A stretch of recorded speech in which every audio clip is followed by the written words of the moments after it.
R06, R06, la radio du pays niçois. la radio du pays niçois.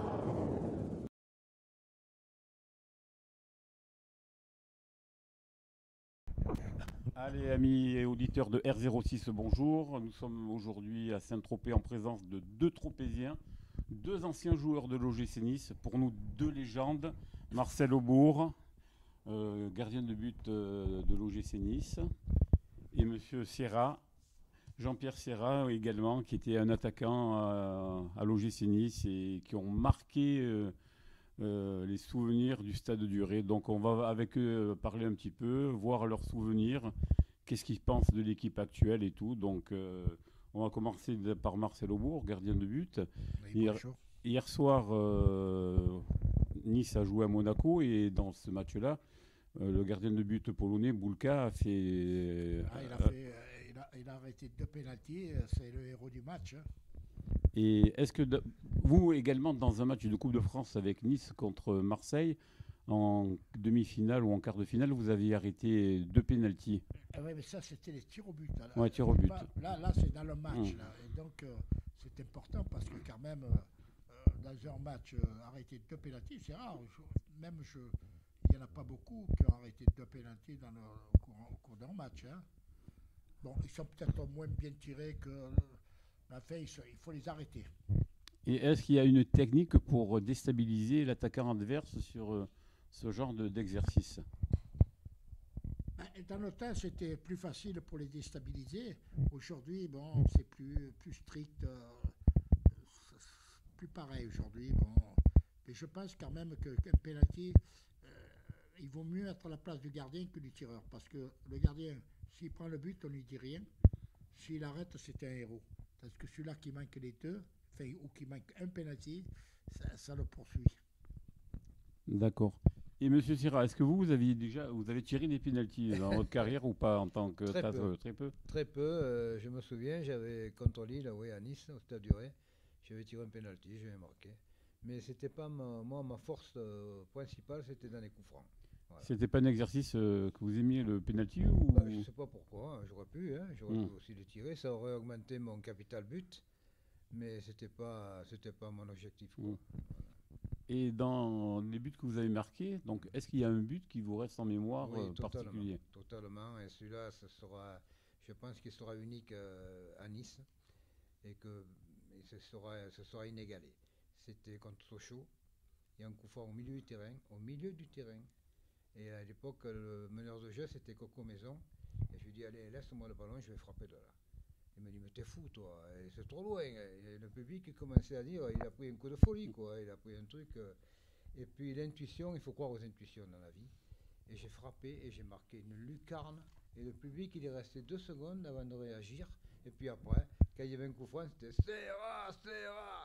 Parce que j'étais dans une euphorie. Mais un coup franc du milieu du terrain avec une lucarne, j'ai jamais vu ça, moi. Il y en a qu'un joueur que j'ai vu faire. C'est Pépé, avec qui jouait à Santos, avec Pelé. Voilà. Mais bon, c'est la vie, hein, c'est comme ça. Hein. Ça a été ma force, moi. À l'époque, les ballons, c'était des beaux ballons en cuir. C'était pas léger comme aujourd'hui. Aujourd'hui, le ballon, il voltige. Mais Jean-Pierre, il oublie une chose. Moi, j'en connais un autre depuis qu'il a mis au Ré. C'est qu'avant le match, comme il a joué au Portugal, vous le savez, au Sporting du Portugal, il disait Eusebio, il marquait des buts de 40 mètres. Alors, comme les jeunes, Isnar, Cérus, Loubet, ils chambraient, ils ont dit tu rigoles et tout. Il a dit s'il y en a un après-midi, je le tire. Et quand on jouait contre Valenciennes, et à la ligne médiane, 1 mètre ou 2 à l'intérieur, coup franc. Il pose le ballon et Magirac, je me rappellerai toujours parce que j'en avais reparlé avec lui quand il est venu me voir. Il ne voulait pas de mur et tout. Il a pris une élan, il a marqué. Le ballon, il est parti comme une fusée et il a mis le ballon. Et alors, tous les jeunes, Jean-Pierre, il leur disait je ne vous l'avais pas dit que Zobio il marquait de 40 mètres.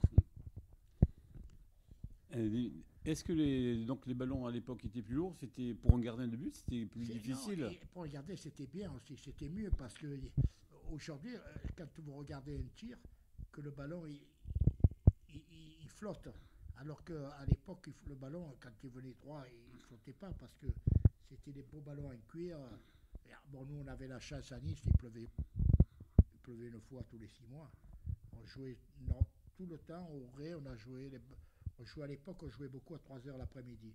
Donc c'était les ballons secs, des beaux ballons. Et donc, le meilleur souvenir, apparemment, monsieur Jean-Pierre Serra a dit que c'était votre meilleur match, c'était contre la Fiorentina. Racontez-nous un peu ce match-là, tous les deux. Ce match contre la Fiorentina, c'était un match à l'époque de Coupe des Villes, des fois, quelque chose comme ça.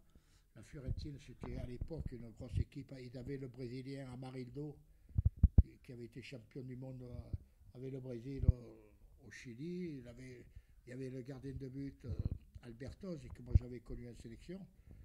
Et ils avaient une grosse équipe. Et on attaque ce match. C'est un match qui peut jouer. Il peut se terminer 3-3 tellement ils avaient avec Charlie Loubet, il avait tiré au but. Albertos, il avait fait des gros arrêts. Moi, j'ai fait des gros arrêts. C'était vraiment le public, il était enchanté. Puis on a pris ce but à la fin à la con. Bon, ben, ça fait partie du jeu. Hein. En principe, tous les buts, c'est les buts casquettes, comme on dit. Ah ouais. Non, mais c'est vrai que ce match, il avait marqué. Pour nous, c'était c'était une innovation de jouer la Coupe des Villes de Foire. Et contre une équipe italienne en plus. Et moi, Alberto, dans les buts, il m'avait arrêté 4 ou 5 coups francs, mais uniques, vraiment de lucarne. Hein. Et c'est d'ailleurs, il y a eu des écritures de dire que c'est un match qui marquera, parce que pour Marcel et pour moi, c'était des matchs historiques. Quoi. Voilà. Et dans un stade du plein à bloc, où les gens étaient heureux. Les gens étaient vraiment heureux. Et puis en plus, c'est pas ça, mais à l'époque, les matchs de Coupe d'Europe, il n'y en avait pas besoin. Par exemple, la Coupe aux Grandes Oreilles, comme on appelle, il n'y avait qu'un qui jouait, c'était le champion.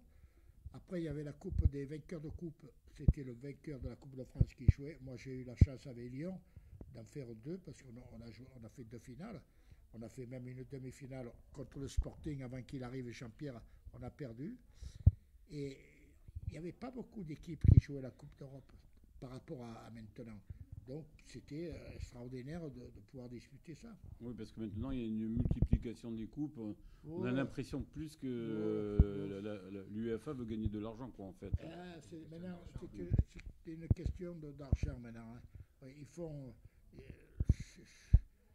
C'est incroyable de voir tous ces matchs de Coupe d'Europe qui se dessinent à droite à gauche.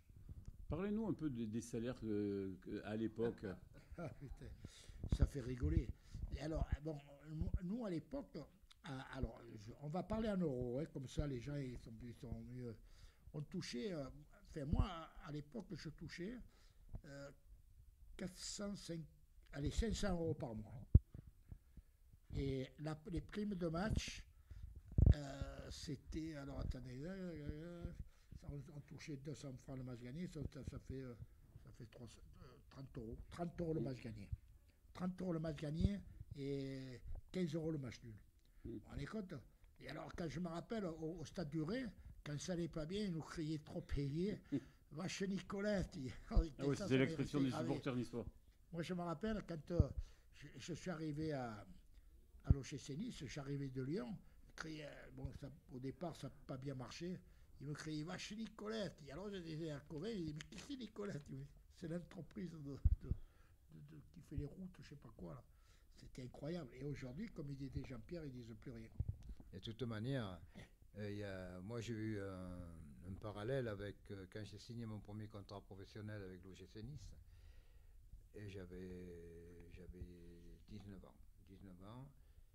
Et j'avais eu la chance d'être présélectionné dans l'équipe de France pour faire la Coupe du Monde au Chili. Et donc, l'OGC Nice veut me faire signer un contrat pro. Et je pars avec mon père de Saint-Tropez en voiture. Mon père, le bandeau corse, les jeans retroussés, vraiment le corse, quoi. Hein. Et on arrive au promenade des Anglais, au siège, alors le président, tout ça, pour faire un parallèle des salaires. Hein. Et mon père était chef d'équipe à l'usine de Saint-Tropez. Il avait 40 ouvriers sous sa commande. Et il touchait 300 francs par mois. 300 francs par mois. Et moi, j'ai signé professionnel, j'ai touché 1800 francs. Voilà, ça a été mon premier salaire. je ne raconte pas l'anecdote parce que Maître Charles, il avait eu une parole un peu malheureuse en disant à mon père, mais vous voulez vivre sur le dos de votre fils? Et mon père, il avait un billet de 50 francs dans la poche. Il a pris le billet de 50 francs, il lui a tiré dans la gueule, il lui a dit, vous venez de le chercher à Saint-Tropez. Et ils sont venus, mais sans Maître Charles, sans le président. Après, bon, c'est pour faire un parallèle, voilà, il touchait 300 francs par mois, et moi j'ai touché 1800 francs. Ça fait 6 fois plus. Ça fait 300 euros. Ça fait 6 fois plus. Quoi. Voilà. 6, 18, 300 euros. Mais quand même, bon, la vie elle était pas chère comme aujourd'hui. Hein. On vivait bien. Moi, par exemple, la location de l'appartement, à Nice, je payais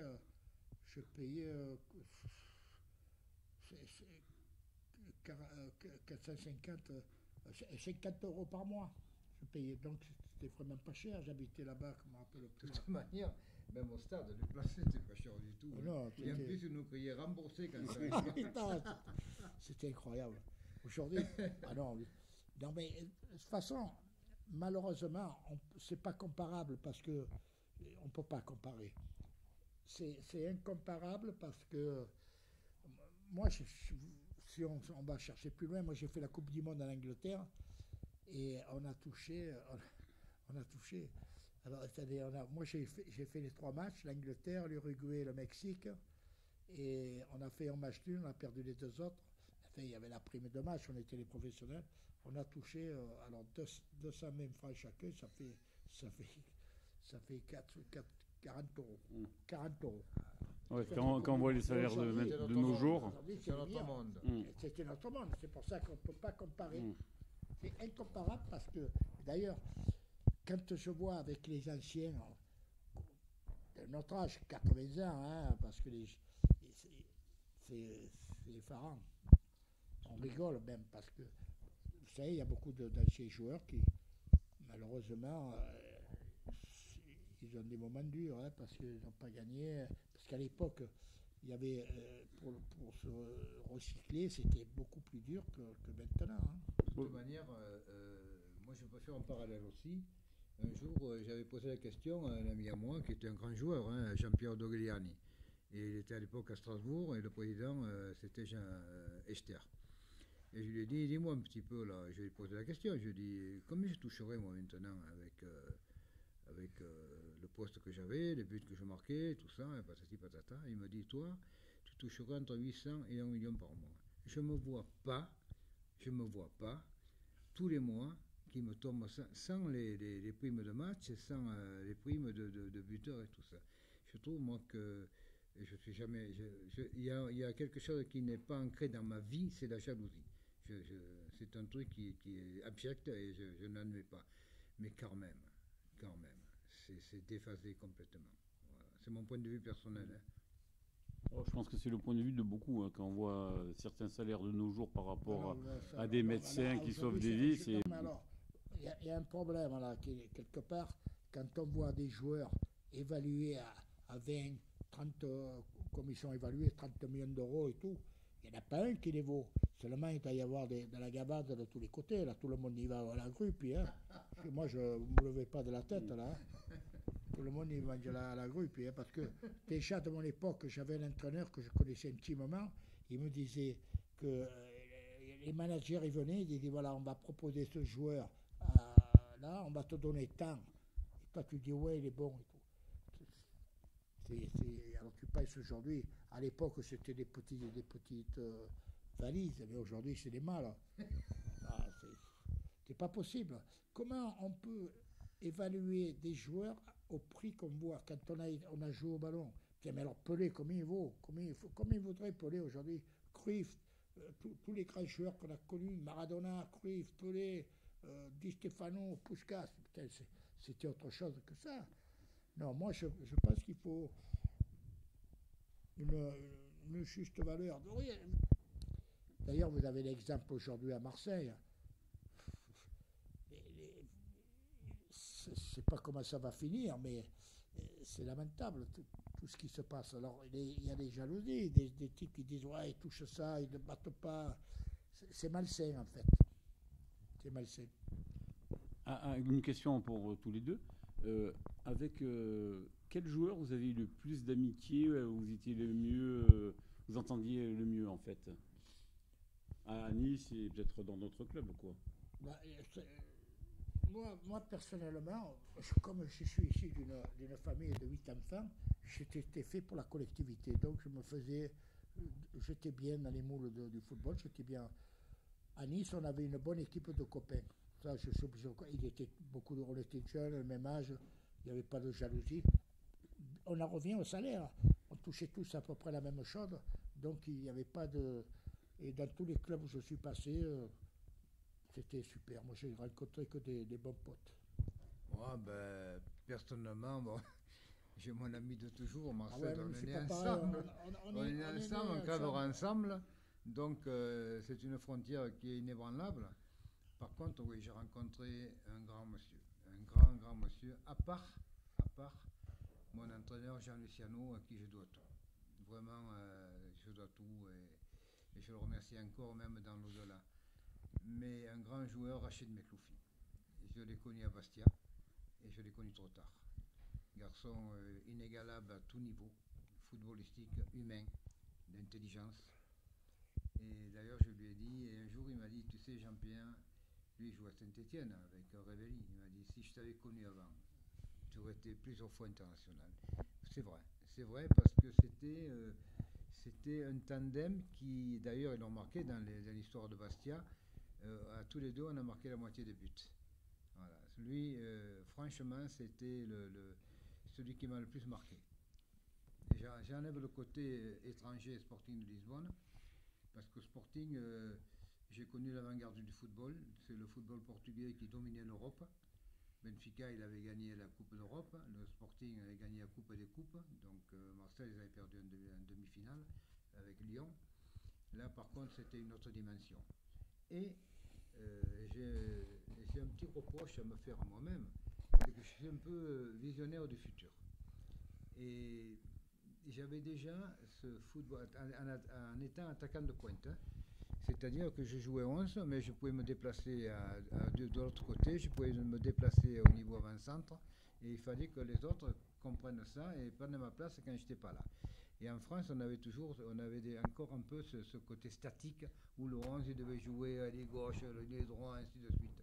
Et donc, être visionnaire du futur, quelquefois, c'est un handicap. Et c'est moi qui passais pour un con. Et un jour, il y a un journaliste portugais qui a vu l'écriture qui m'a vraiment fait plaisir en disant Jean-Pierre Serra, et il a un football qui n'existe pas encore dans son pays. Alors, d'être visionnaire du futur, des fois c'est bien et des fois c'est pas bien. Voilà. Monsieur Serra, parlez-nous un peu du déplacement de Nice aux États-Unis. Comment ça s'est passé? Oh, putain, c'était fantastique. Moi j'étais tout jeune, hein. Je sortais de l'usine des torpilles de Saint-Tropez et M. Luciano m'a fait l'honneur de partir avec la grande équipe de l'OGC Nice, avec mes amis Tesser, Covin, et on a pris l'avion Constellation, l'avion à 4 hélices, et on est passé par Amsterdam, Montréal, où Montréal, on a joué contre une équipe de Montréal. On a été invité par les Bretons de Montréal. Donc ça a été le premier épisode, et puis après on est parti, on est resté un mois à New York, au Manhattan, et on a joué au Madison Square Garden. Et c'était unique parce que le football, ils voulaient lancer le soccer. Ils appelaient ça le soccer. Et l'OGC Nice a été le premier club français à aller jouer aux États-Unis. Et donc j'ai fait partie de la délégation. Et un souvenir aussi qui m'a marqué, on a été reçu à la mairie de New York. Et j'ai ma signature que c'est sur le livre d'or à la mairie de New York. C'est des souvenirs incroyables.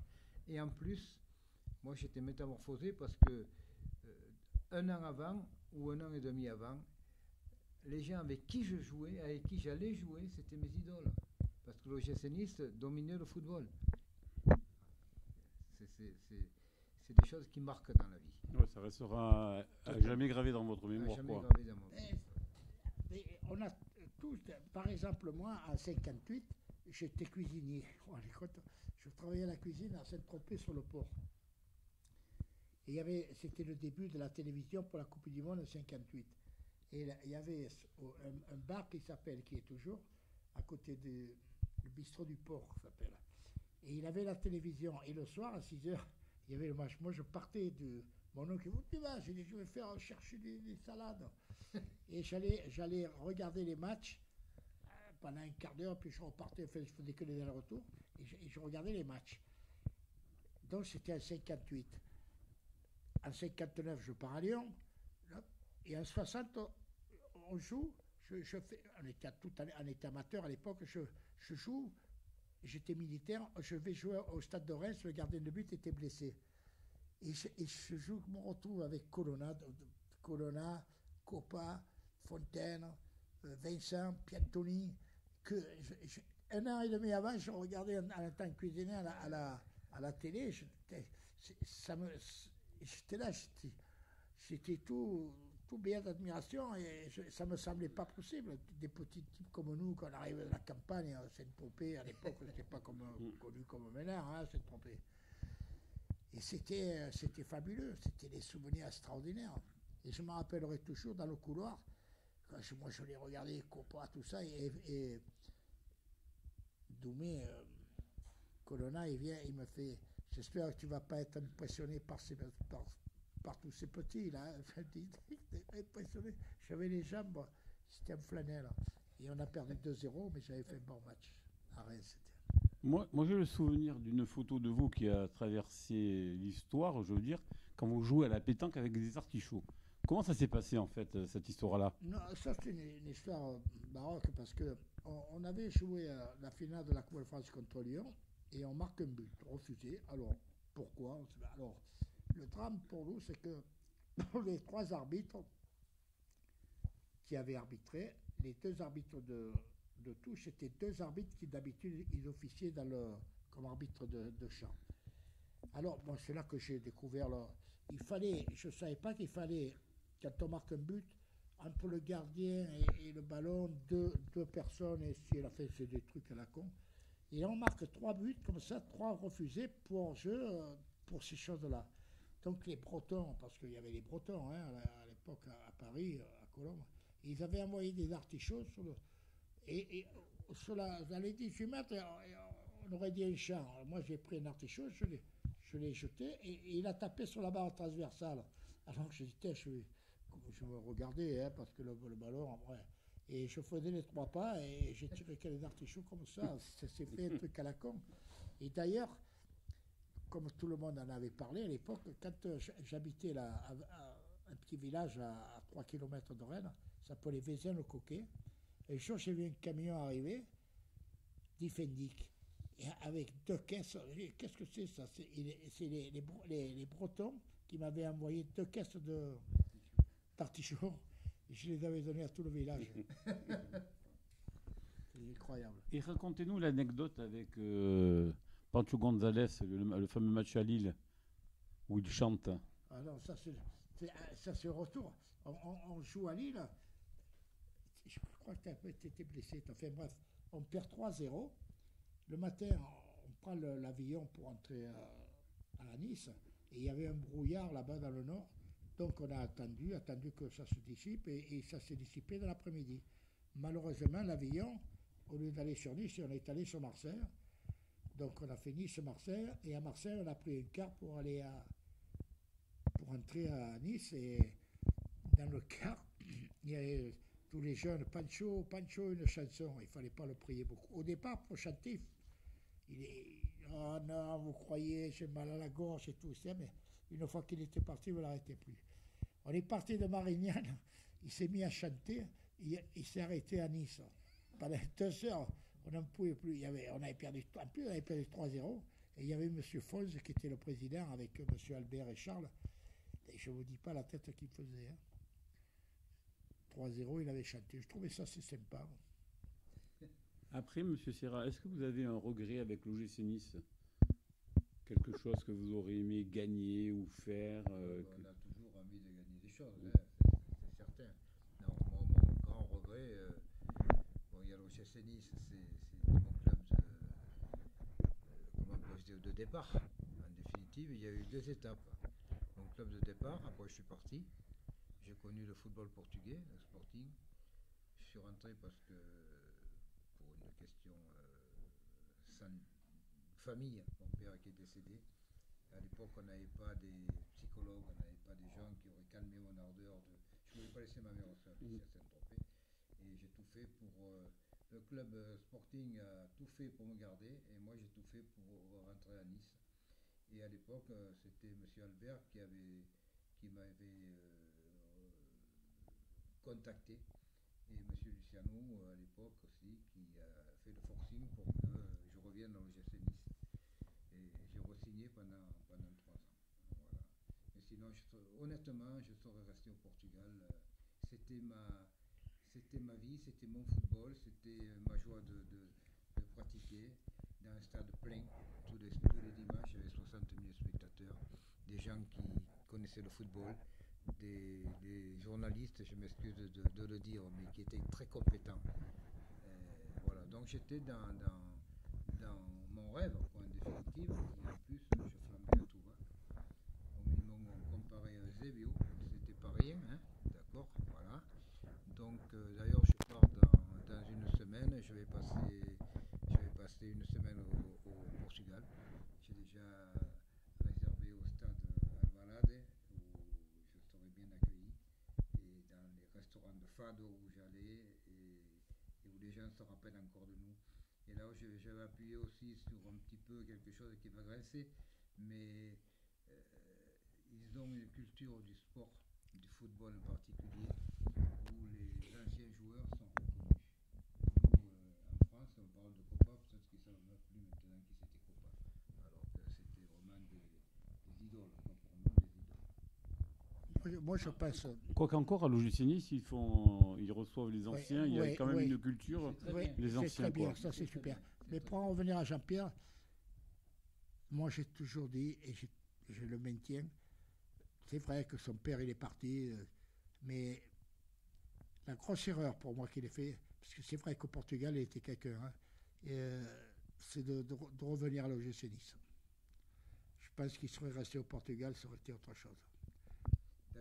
Ça aurait rien changé, c'est vrai que sa mère et tout, mais en fait, qu'est-ce que vous voulez, malheureusement, hein, on part, on vient. Ça, c'est donc parce qu'il a flambé hein, au Portugal, il ne pas trop dire. Mais... Il voulait faire la double nationalité, parce que Serra, il y a beaucoup de Serra au Portugal, pour me sélectionner l'équipe du Portugal. Et à l'époque, quand ils ont fini 3e de la Coupe du Monde en Angleterre, que Marcel a joué avec l'équipe de France. C'est vrai que j'aurais pu avoir une place dans l'équipe nationale portugaise. Voilà. Mais bon, c'est la vie. La vie, quelquefois, on croit que, et puis elle décide autrement. Mais il faut l'accepter. Voilà. Par contre, je peux vous dire que les 3 dernières années que j'ai fait avec l'OGC Nice, le tas duré, on l'a enflammé, lui par ses arrêts et moi par mes coups francs. Et ça restera quand même ancré dans notre histoire. Et le public, il était difficile à Nice, difficile. Parce qu'il y a des anecdotes. Quand on rentrait, oui, je vais vous dire, on a un public à la con. Quand on rentrait, moi je rentrais, j'étais numéro 1. Donc j'étais le premier devant. Je ne sais pas si vous vous rappelez au Ré, on rentrait sur les côtés là-bas. Et lui, il était numéro 11. Donc il était dans les... Et alors il me criait Marcel. J'ai dit oh, public de con. Et il avait raison, parce que c'était un public à la con. Et, enfin, écoutez, on m'a raconté une histoire. Un jour, on reçoit contre Nantes, on joue contre Nantes. Et c'est vrai que Nantes, il jouait bien au ballon. Il avait la grande équipe avec Gondé, Michel, Fiodo, toute l'équipe. Et ils nous baladaient. Forêt, ils nous ont baladés. Et chaque compte qu'on faisait, on leur marquait un but. Et on aura la file les 5, on a gagné 5-0. Eh bien, ils nous ont sifflé tout le match. Attendez, c'est grave. C'est vrai que Nantes, il jouait bien. Mais nous, chaque fois qu'on partait, lui ou Loubet, pam, but, pam, but. Et on a gagné 5-0. Eh bien, ils ont sifflé tout le match. Comment voulez-vous que jouer? Vous marquez 5 buts, vous gagnez 5-0 et vous êtes sifflé chez vous. C'était pas... Enfin, bref. C'est un public difficile, le public niçois. Il est très difficile. Il a toujours été... Bon, maintenant, c'est plus pareil parce que la nouvelle génération... Bon, il faut reconnaître que peut-être avant nous, il y avait des... parce qu'il y a eu des grands joueurs à Nice, hein, je peux vous le dire, des super grands joueurs. Hein. Pour moi, vous faites partie des grands joueurs qui ont composé cette équipe de Nice, tous les deux. Hein, donc, oui, non, mais avant nous, je peux vous dire, quand il y avait Amalfi et tout, c'était quand même. Il y avait Bentifour, Amalfi, il y avait les Suédois là. Ils ont eu des gros joueurs. Hein. Tout le monde parle d'Amalfi, mais est-ce que c'était vraiment la réalité? Parce que moi, quand mon père me racontait les matchs d'Amalfi, je me dis, mais papa, tu exagères, c'est pas possible. C'était le Brésil, mais c'était un phénomène. Il s'est couché dans la, comment on appelle l'avenue, la grande avenue là de. Avenue de la Victoire qui était Jean Médecin. Il s'est mis devant le trolley s'est arrêté, il dit, je suis Yezo. Non. Après, il est parti au Racing. Et c'était un phénomène. Mais en plus, déjà, ils avaient deux phénomènes comme entraîneur. Monsieur Zatelli et Numa Andor. Vous savez que Numa Andor, c'était un phénomène. Il y avait un qui pourrait vous en parler, vous rigolerez, c'est Maurice Cérus. Il a connu Numa, un jour, il était dernier au classement. Et le journaliste dit, vous êtes dernier, comme vous êtes sorti du comment, vous êtes dernier, vous n'avez pas lu le journal. Il prend le journal, il le tourne à l'envers, il dit, regardez, on est premier. C'était en dehors, ça a été. Et ils ont fait le doublé, ils ont gagné la Coupe et le championnat. Il était entraîneur avec Zatelli, tous les deux. Je crois que c'était quand ils ont gagné le doublé, je ne sais pas, c'est 51, 53. Oui, 51, 53. Ça fait partie du folklore à l'époque.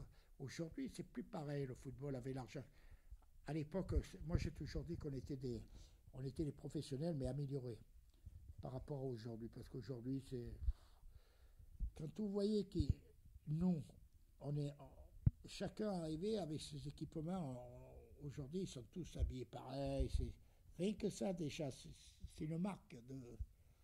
Nous, on avait Batch, il nous filait le short et le maillot. C'était. Voilà, c'était. Nous, on était folklorique. Il y a même Ferry, qui a été gardien de but à l'OGC Nice, qui me racontait que c'était sa femme qui lui tricotait les maillots. Moi, je jouais avec des maillots de mon père qui mettait quand il allait au ski, il était bouffé par les huîtres. Et oui, c'était tout le monde. Quand vous arrivez au stade, il y avait on vous donnait le short, le maillot, et c'est tout. Après, et à la fin du match, vous mettez tout ça dans le sac. De toute manière, ouais. Et repartez. De toute manière, c'était. Moi, je peux faire une différence. Et je reviens toujours au Portugal, avec le Sporting. Vous revenez au stade, tout était prêt. L'équipement. Vous arrivez, l'ouverture, c'était. Il y avait une grille qui s'ouvrait. Et dernier délai, 9h. Celui qui arrivait à 9h, il pouvait s'appeler Eusebio, il pouvait s'appeler X ou Y, il restait dehors. Il y avait une discipline professionnelle. Donc, ça a toujours été à l'étranger. C'est ce qui nous a manqué en France. Par exemple, à l'étranger, vous dites entraînement à 10h. Mais à 10h, tout le monde était là. Nous, en France, entraînement à 10h. Les types, ils arrivent à 10h, mais c'est l'entraînement qui est à 10h. Et alors, c'était dur, de composer. Et même maintenant, hein, il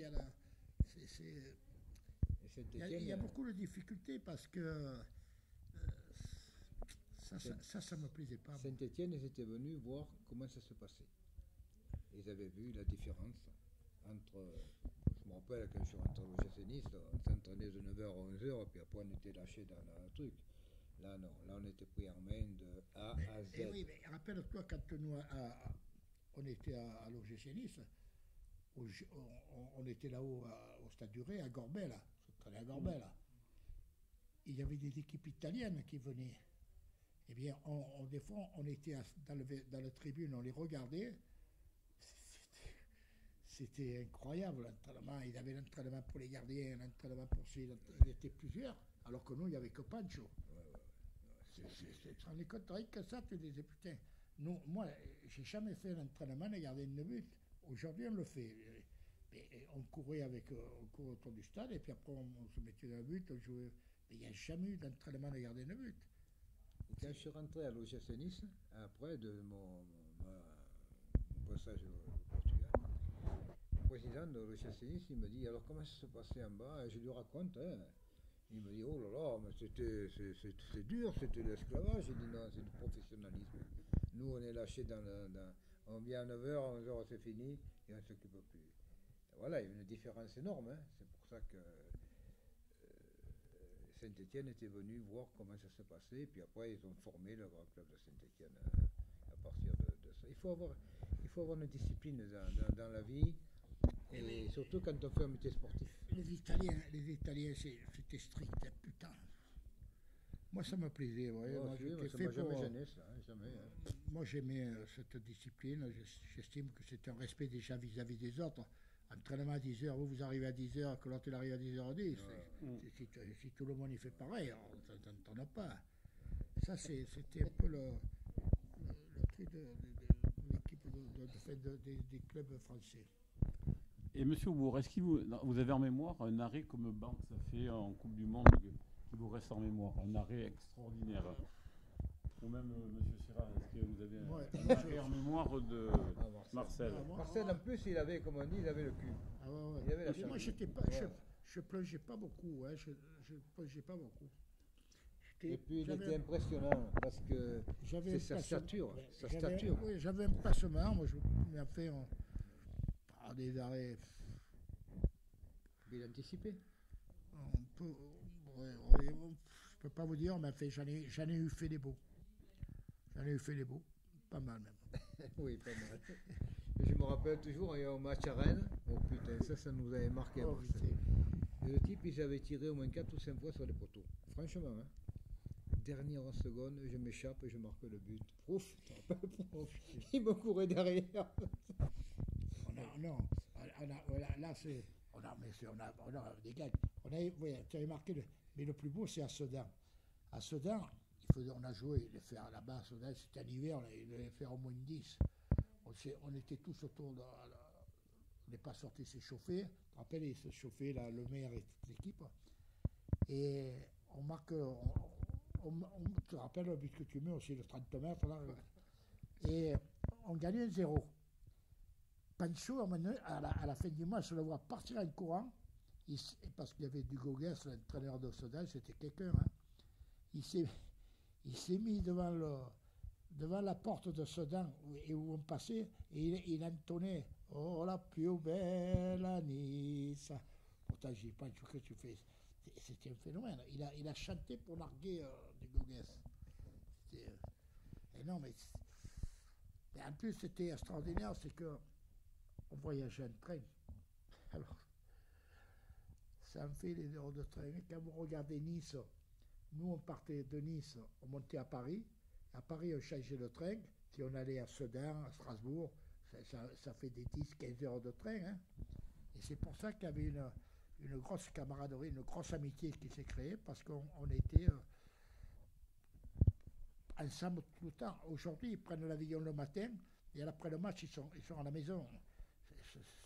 Ils ne se côtoient pas, ils ne se voient pas. C'est pour ça que c'est difficile de parler de l'époque actuelle. Parce que nous, on a vécu, moi je dis toujours, quelquefois on me dit tellement nostalgique, même de mon pays, hein, même Saint-Tropez. Hein. Je dis, c'est inexplicable parce que moi personnellement, comme Marcel, on a vécu le paradis. Et comment voulez-vous raconter le paradis? Il y a des gens qui maintenant ne connaissent plus tout ça. C'est difficile. Donc un jour ma femme m'a dit, putain, on dirait que tu es coupé du monde. J'ai dit non, je me suis coupé de tout. Là, il vient de faire une comparaison. C'est un peu comme nous, si on comparait Saint-Tropez de notre époque à Saint-Tropez aujourd'hui. Ça n'a rien à voir. Il était plus beau avant que maintenant. Hein. Le ballon, non, il est peut-être plus beau maintenant parce que bon, il gagne plus d'argent et tout. Mais au point de vue, moi j'en ai parlé avec Jorkaeff, les fils de Jorkaeff, Yuri. Je les ai vus naître à Lyon et on a joué ensemble. Quand il me voyait avec son père et les anciens, Yuri me disait ce que je vois là, nous on l'aura jamais. Oui, mais c'est vrai. Et ils ont gagné la Coupe du Monde, hein, pourtant. Il m'a dit on le verra jamais parce que on n'a pas ça. On n'a pas cette amitié que vous avez. Moi, je vois Jorkaeff, aujourd'hui, il a 80, moi j'ai 83, il a 85. Il m'appelle, ça va, Marcel, tout va bien, bien. Voilà. Il ne s'appelle pas. Hein. C'est parce qu'il s'est créé des amitiés que prenez compte, on partait au vert, nous, à Nice, à Saint-Vallier. Tu te rappelles?